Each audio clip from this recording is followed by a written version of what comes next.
Maoist News fans, there's some great news coming out of Latin America. Cuba has been named the safest country in Latin America by a UN regulatory body. While the rest of Latin America has had a very terrible reputation for increasing levels of violence over the past several years, Cuba is now considered the safest place in Latin America to be. Elias Carranza, the director of the Latin American Nations Institute for the Prevention of Crime and Treatment of Offenders, recently spoke about this subject. Carranza also said that the situation of crime and insecurity at the continental level has deteriorated over the past 3 decades, with increased deaths inside and outside prisons.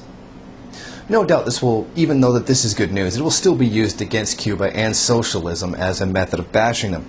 Of course, it will be noted that Cuba has a lower crime rate because socialism supposedly suppresses everybody so that they can't dissent from the government, while turning around and saying Venezuela's crime rate is high because socialism is driving everybody to violence because they hate the government so much. And they'll never notice the complete contradiction of what they're saying. In fact, the people who did the study for the UN noted that it was in fact capitalism, and more specifically imperialism, that was actually causing a problem. Carranza pointed out that the violence surged over the last 20 years from globalization is also evident worldwide.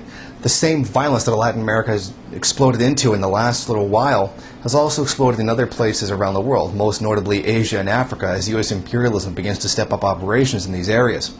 As the United States empire struggles more strongly to hang on to the last vestiges of that empire and to maintain its influence in various countries, notably Venezuela and the Middle East, violence will increase as it will become increasingly more necessary to attack the population to defend the rights of the people from the imperialists.